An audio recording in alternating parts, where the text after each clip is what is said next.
The morning sun painted golden stripes across Maple Street as Joe Henderson stepped out of his front door. At 78 years old, his back was a little bent and his hair completely white, but his eyes still sparkled with the same energy he had as a young man. He picked up his favorite green watering can and walked toward his garden. For 15 years, Joe had worked on this garden every single day. What started as a small patch of grass had grown into something magical. Bright red roses climbed along the white fence. Yellow sunflowers stood tall like gentle giants, their faces following the sun across the sky. Purple and pink petunias spilled from wooden boxes near the sidewalk.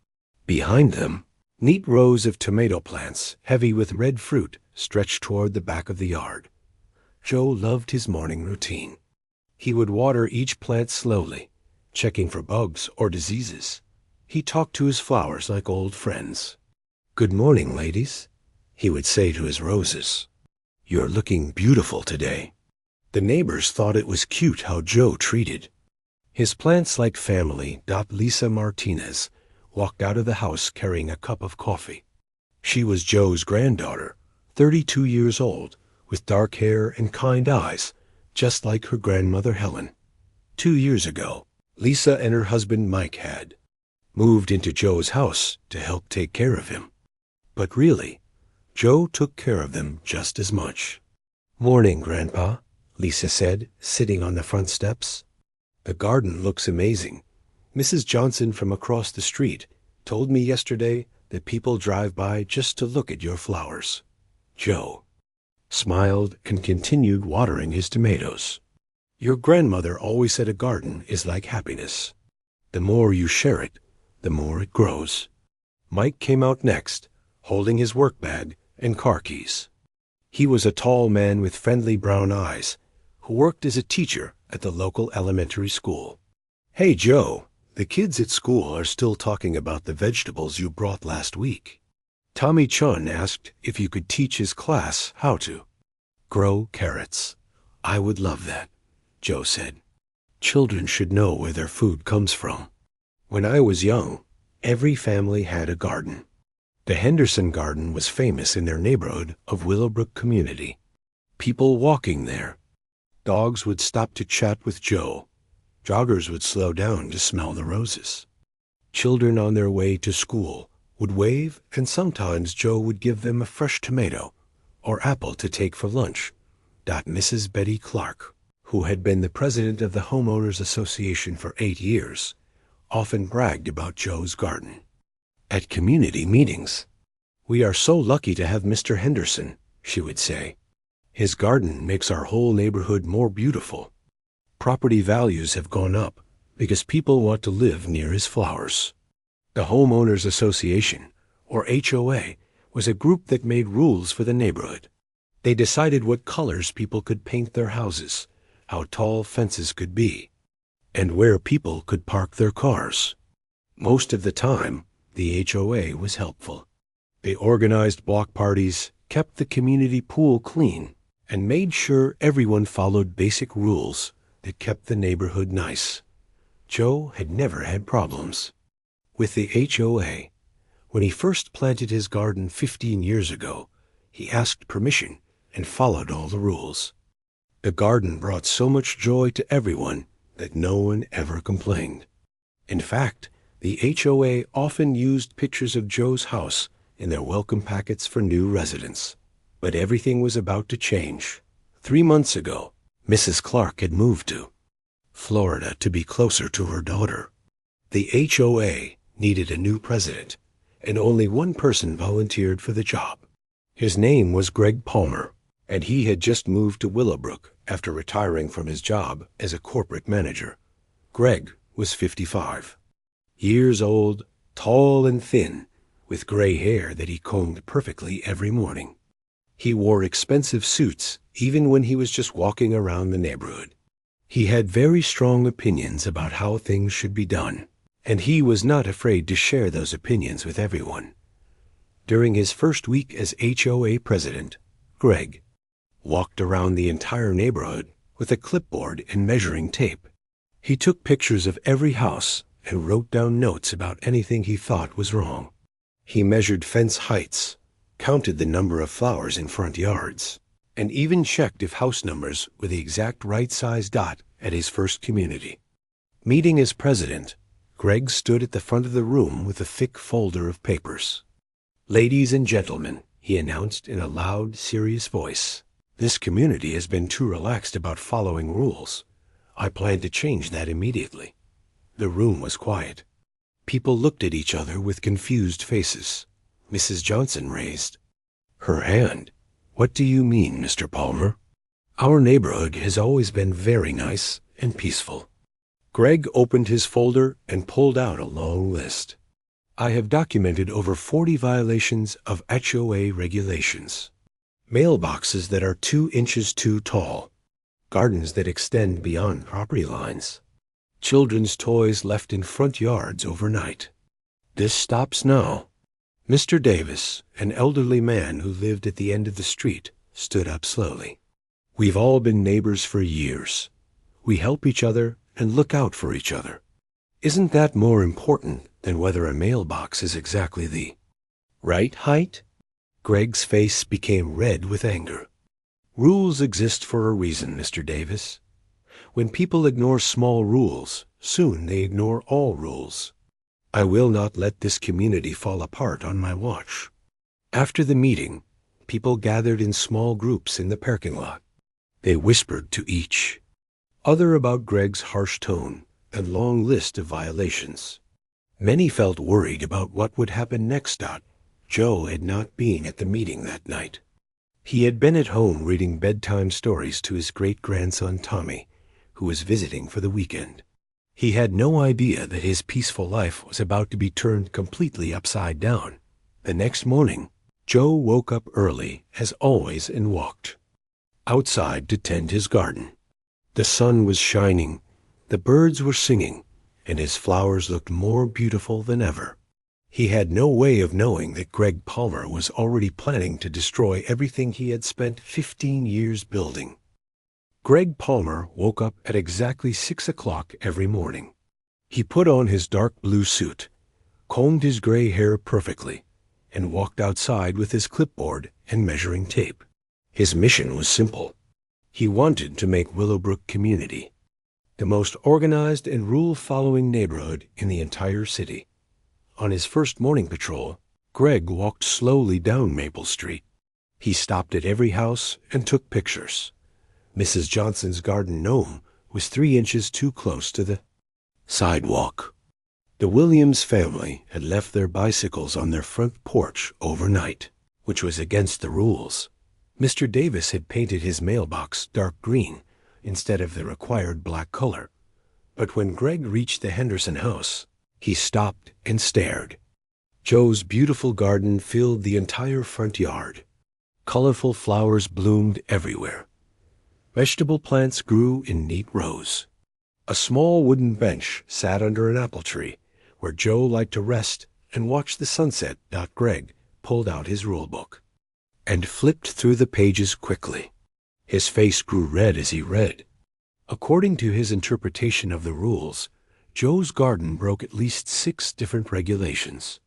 The sunflowers were too tall. The vegetable plants belonged in the backyard, not the front yard. The wooden bench was not an approved outdoor furniture style. Greg wrote everything down on his clipboard. He took dozens of pictures from every angle. Then he went home and typed up his first official violation notice. The next morning, Joe found a white envelope taped to his front door. Inside was a letter with the HOA logo at the top. The letter was cold and formal, full of big words that Joe had to read twice to understand. "Dear Mr. Henderson," the letter began, "your property has been found in violation of multiple community standards. Your sunflowers exceed the maximum height of 6 feet for front yard plantings. Your vegetable garden violates Section 4.7, which states that food plants must be grown in backyards only. You have 30 days to correct these violations or face a fine of $500. Joe sat down on his front steps and read the letter again. He could not believe what he was seeing. For 15 years, nobody had ever complained about his garden. Mrs. Clark had always praised it. The neighbors loved it. Children learned about plants by watching him work. Lisa came outside and found her grandfather sitting with the letter in his hands. His face looked sad and confused. "What's wrong, Grandpa?" she asked. Joe handed her the letter. Lisa read it quickly, her eyes getting wider with each sentence. "This is crazy," she said. "Your garden has been here longer than most of these houses. Greg Palmer can't just make up new rules. But he's the president now," Joe said quietly. "Maybe he's right. Maybe my garden really is against the rules." "No way," Mike said, walking over after hearing their conversation. "I'm going to call Greg Palmer right now and talk to him about this." Mike found Greg's phone number in the community directory and called immediately. Greg answered on the first ring with a sharp, "Hello, Mr. Palmer. This is Mike Martinez from Maple Street. I'm calling about the violation notice you sent to my grandfather-in-law, Joe Henderson." "The violations are clearly stated in the letter," Greg replied in a cold voice. "Mr. Henderson has 30 days to comply.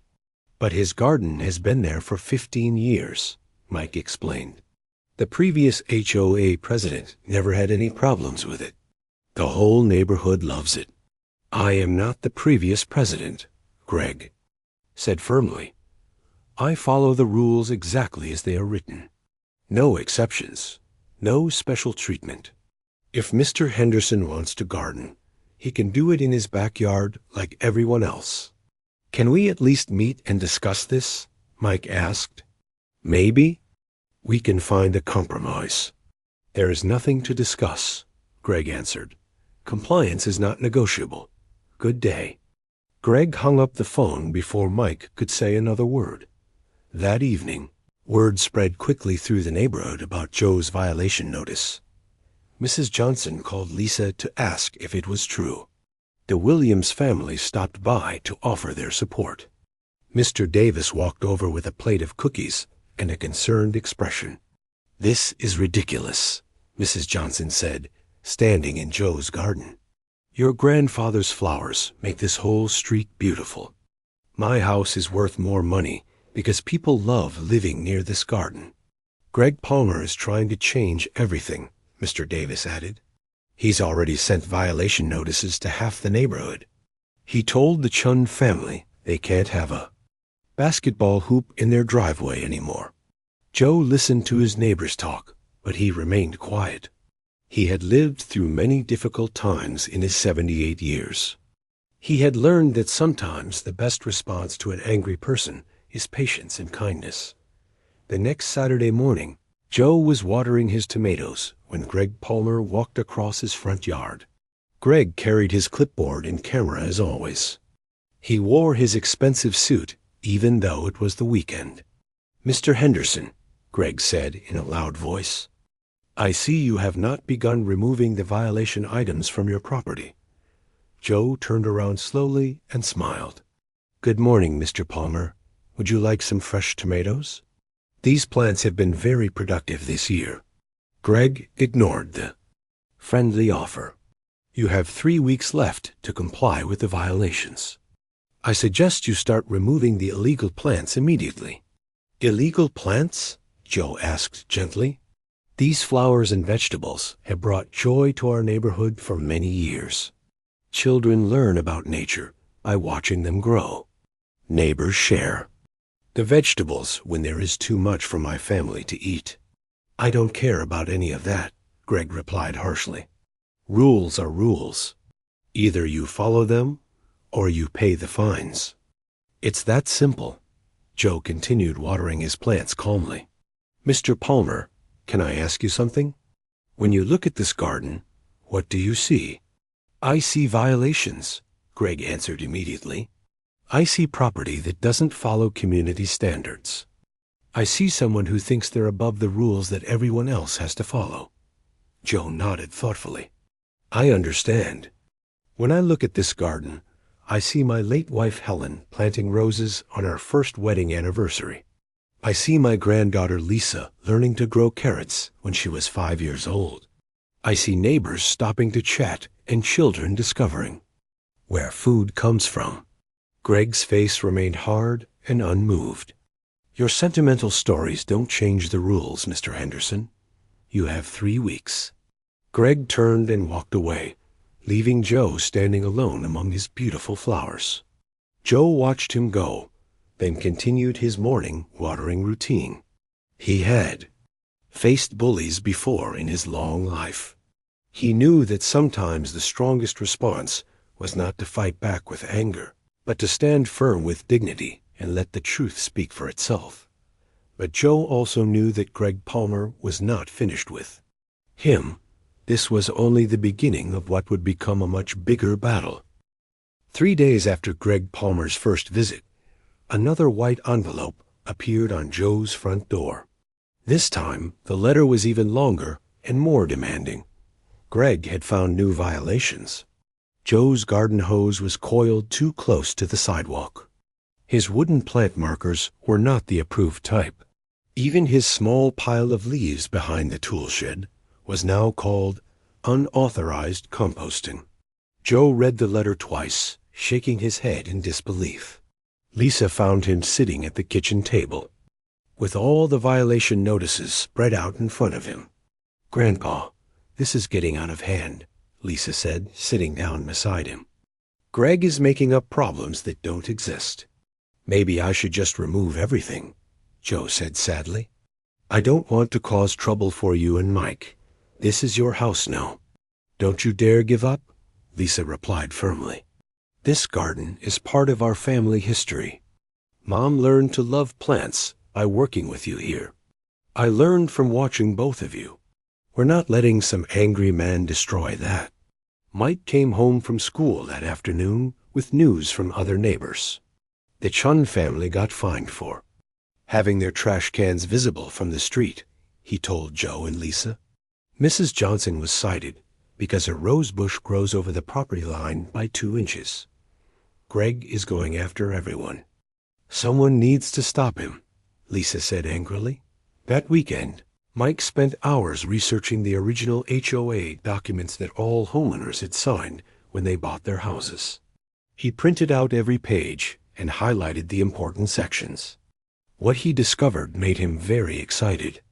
"Look at this," Mike said, spreading the papers across the dining room table. "The original rules say front yard gardens are allowed as long as they are well-maintained and don't block sidewalks or driveways. Your garden meets all these requirements, Joe. But Greg says vegetable plants must be in the backyard," Joe replied. "That's not in the original documents," Mike explained. "Greg is adding his own interpretations to rules that were never meant to be so strict." Lisa leaned over the papers. "We need to present this information at the next HOA meeting. Other neighbors should know that Greg is making up rules." The monthly HOA meeting was held on a Tuesday evening in the community center. Usually, only about 15 people attended these meetings. But this time, the room was packed with over 50 residents. Word had spread about Greg's violation notices, and people were upset. Greg stood at the front of the room in his dark suit, looking very serious. He had prepared a long presentation about the importance of following rules and maintaining property values. "Ladies and gentlemen," Greg began, "some residents have questioned my authority to enforce community standards. Let me be very clear. As HOA president, I have the responsibility to ensure every property meets our high standards." Mr. Davis raised his hand. "Mr. Palmer, many of us have lived here for years without these problems. Why are you suddenly finding violations everywhere?" "Because the previous administration was too lenient," Greg replied coldly. "I will not allow this community to decline on my watch." Mike stood up with his folder of documents. "Mr. Palmer, I've reviewed the original HOA agreements. Many of your recent citations are based on rules that don't actually exist in our founding documents." Greg's face turned red. Are you questioning my knowledge of HOA regulations? I'm questioning your interpretation of them, Mike replied calmly. He opened his folder and began reading directly from the original documents. Section 3.2 clearly states that front yard gardens are permitted as long as they are well maintained. Joe Henderson's garden has been well maintained for 15 years. Other neighbors began speaking up. Mrs. Johnson stood and said, "Joe's garden makes our whole neighborhood more beautiful. My property value has increased because people want to live near such a lovely street." The Chun family father spoke next. "Mr. Palmer cited us for having a basketball hoop, but our neighbors' children play there every afternoon. It brings our community together." Greg looked around the room at all the angry faces. He was not used to people disagreeing with him. At his old job, employees had to follow his orders without question. But these were neighbors, not employees. "All of you are missing the point," Greg said, his voice getting louder. "Rules exist for everyone, not just the people you don't like. If we make exceptions for Joe Henderson's garden, then everyone will want exceptions for their violations. But Joe's garden isn't really a violation," Mrs. Williams called out from the back of the room. "It follows the original rules perfectly." Greg slammed his hand on the table. "I am the president of this HOA. I decide what violates the rules and what doesn't. If you don't like my decisions, you can find somewhere else to live." The room became very quiet. People looked at each other with shocked expressions. Greg had just threatened to force people out of their own homes over minor rule disagreements. Joe, who had been sitting quietly in the back row, slowly stood up. His white hair seemed to glow under the meeting room lights. When he spoke, his voice was gentle but strong. "Mr. Palmer," Joe said, "I've lived in this community for 15 years. I've watched children grow up playing in my garden.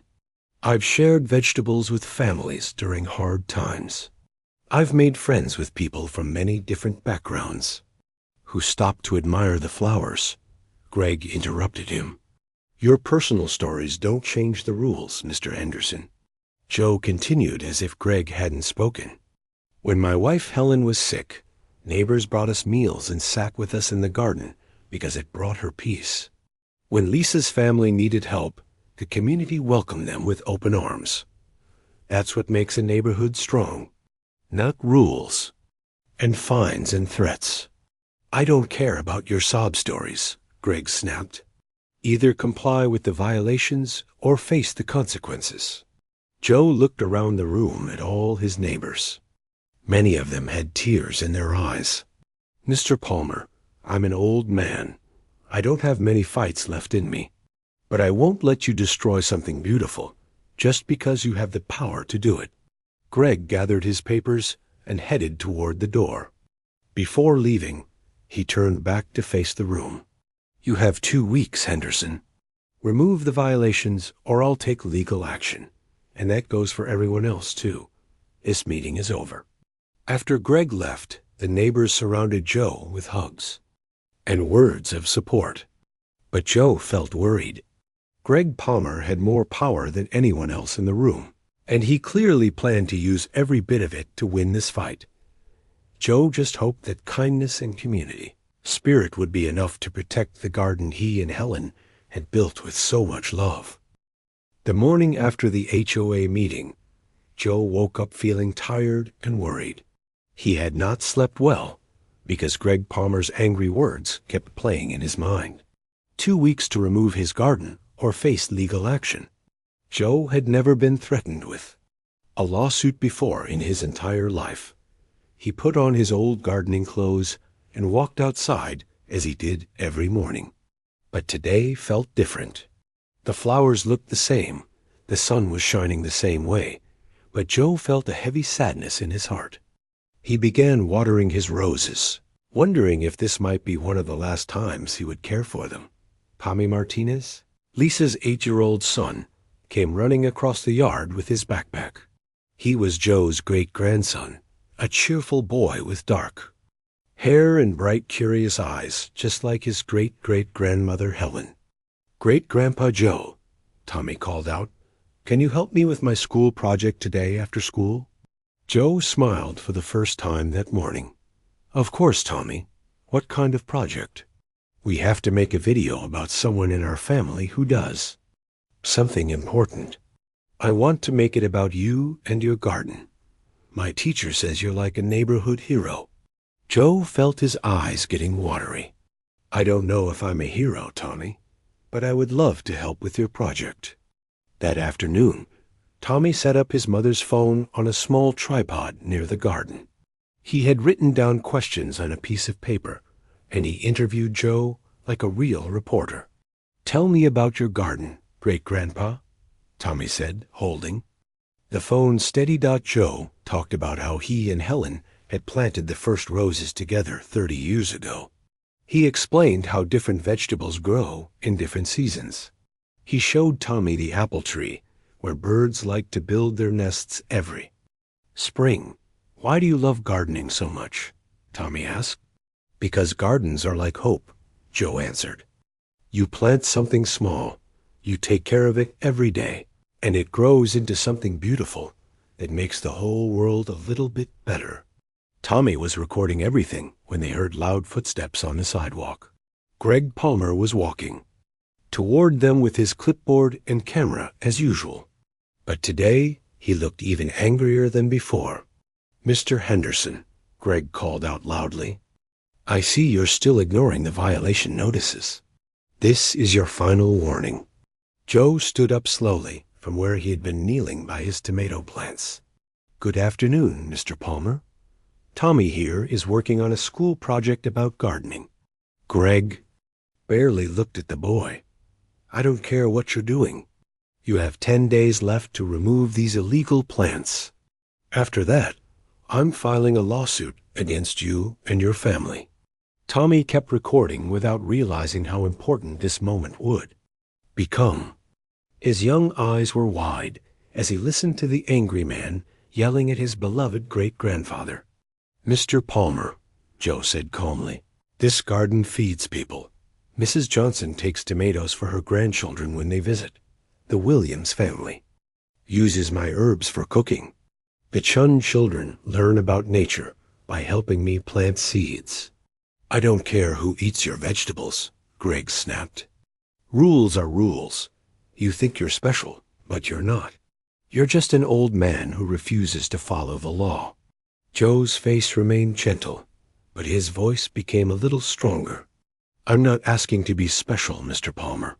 I'm asking to be allowed to continue something that brings joy and beauty to our community." Greg stepped closer, his face red with anger. "Joy and beauty don't pay my salary or maintain property values. Compliance does. Order does. You hippie flower people need to learn that the real world has rules." Tommy was still recording, his small hands holding the phone steady, even though he felt scared of the angry man shouting at his great-grandfather. "Your hippie garden is an eyesore," Greg continued, his voice getting louder. "It makes our neighborhood look like some kind of commune. I'm trying to run a respectable community here, not a farm." "There's nothing disrespectful about growing food and flowers," Joe replied quietly. "There is when you refuse to follow the rules everyone else has to follow," Greg shot back. "You think because you're old and everyone feels sorry for you, you can do whatever you want. Well, I'm not impressed by your sob story." Joe looked at Greg with sad eyes. "I'm sorry you see it that way, Mr. Palmer. I hope someday you'll understand that communities are built on kindness, not just rules." Greg pulled out his camera and began taking pictures of every plant in the garden. 10 days, Henderson. And I'm taking legal action. I'll make sure you lose this house over your stupid flowers and vegetables. Maybe then you'll learn to respect authority." Tommy gasped when he heard Greg threaten to take away their house. Joe noticed the boy's frightened expression and gently put his hand on Tommy's shoulder. "Don't worry, Tommy," Joe said softly. "Everything will be okay." Greg finished, taking his pictures, and walked away without saying goodbye.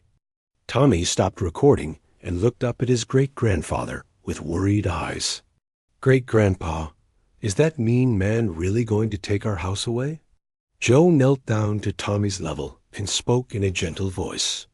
"Sometimes in life we meet people who are very angry about things we don't understand. That man is angry, but he doesn't have the power to take away our family or our love for each other." "But what about your garden?" Tommy asked. "You've worked so hard on it." Joe looked around at his beautiful flowers and vegetables. "Gardens are like love, Tommy. Even if someone tries to destroy them, the love and joy they created never really goes away."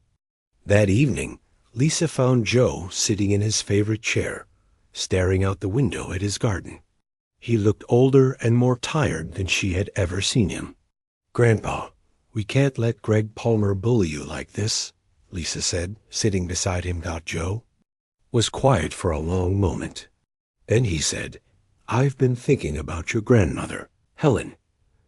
She used to say that sometimes the best way to fight darkness is to shine a light so bright that everyone can see the truth."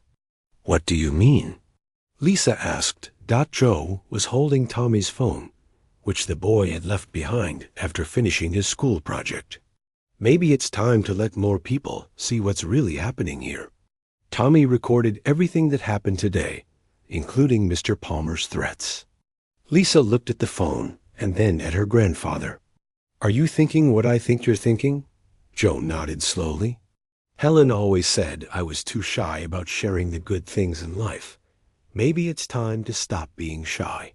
Lisa smiled and took the phone. "Grandpa, do you remember what you taught me about planting seeds?" "That you have to plant them in good soil if you want them to grow," Joe replied.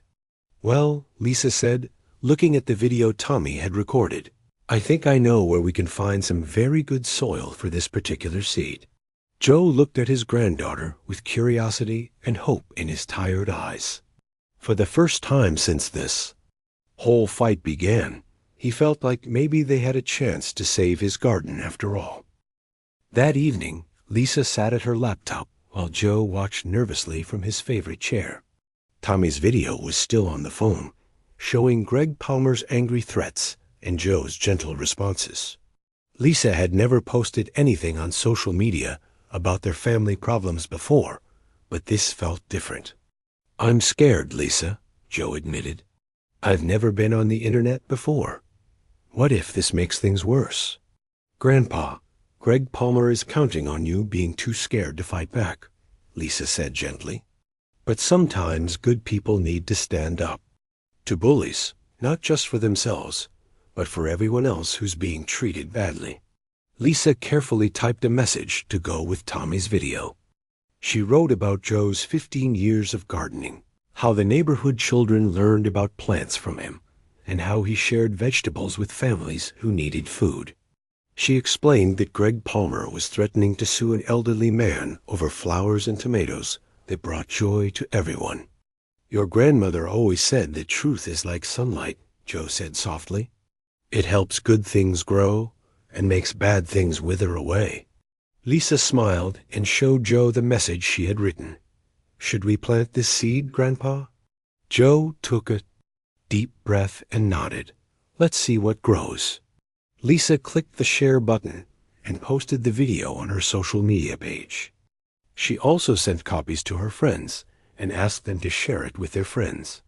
Then they waited for the first hour. Nothing happened. Only 3 people had viewed the video.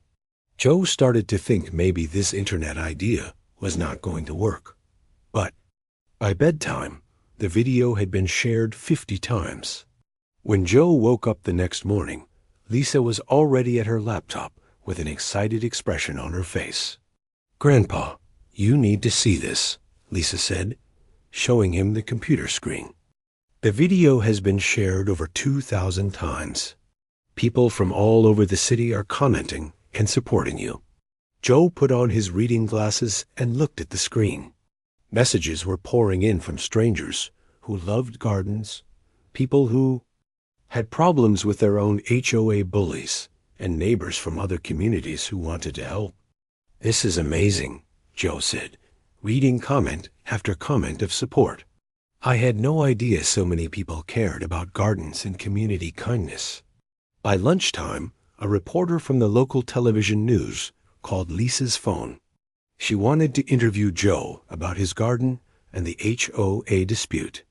At afternoon, a news truck parked on Maple Street, and a friendly reporter named Nancy White talked to Joe while cameras filmed his beautiful flowers. "Mr. Henderson," Nancy asked, "what would you like people to know about this situation?" Joe thought carefully before answering. "I would like people to know that communities are built on kindness and helping each other. When we focus only on rules and forget about compassion, we lose what makes neighborhoods into real homes."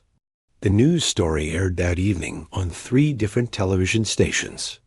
Tommy watched with his parents and cheered when he saw his great-grandfather on TV. "That's my great-grandpa Joe," he told everyone at school the next day. But the real explosion happened when a famous cooking show host named Chef Maria Santos saw the news story online.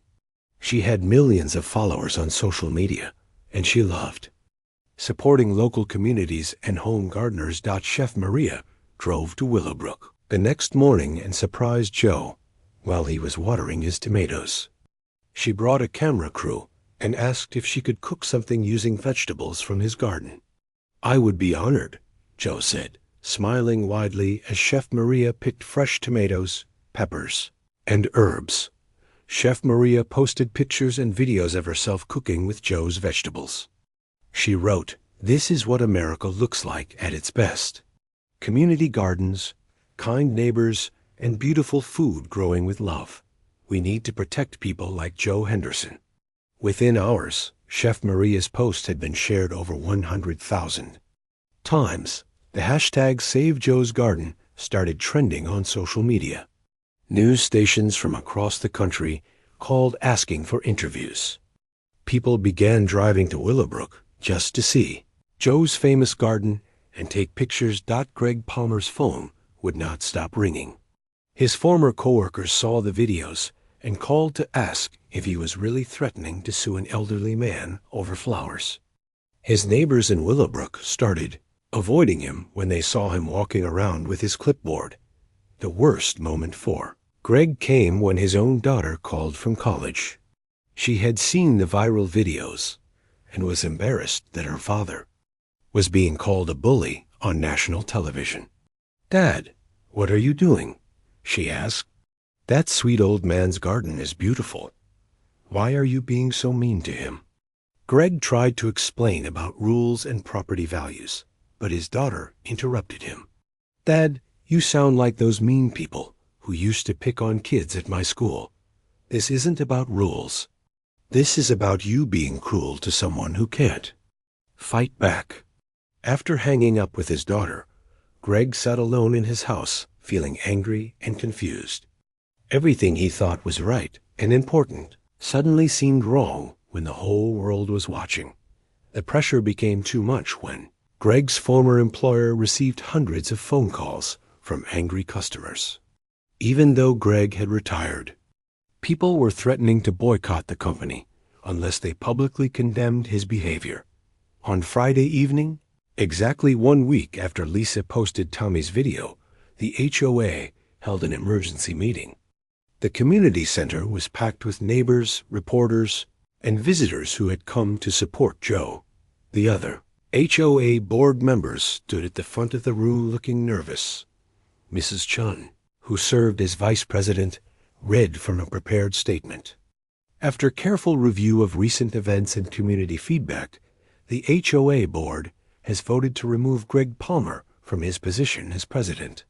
All violation notices issued in the past 3 months are hereby canceled. The room erupted in cheers and applause. Joe, who was sitting in the front row, felt tears of relief running down his face. Mrs. Chung continued, "We have also voted to invite Mrs. Betty Clark to return as our president if she is willing to move back from Florida." Betty Clark, who had been watching the viral videos from her daughter's house, had already decided to return to Willowbrook. She loved the community too much to let one angry man destroy it.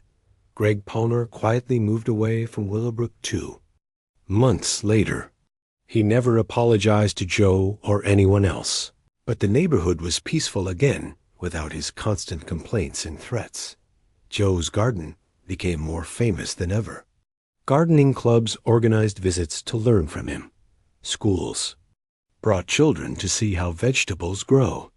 The city council gave Joe an award for community service through beauty. But Joe was happiest on quiet mornings when he could water his plants in peace, knowing that sometimes kindness and truth really can defeat bullying and anger. His garden bloomed more beautifully than ever, a living reminder that love and community spirit can overcome the cruelest of neighbors.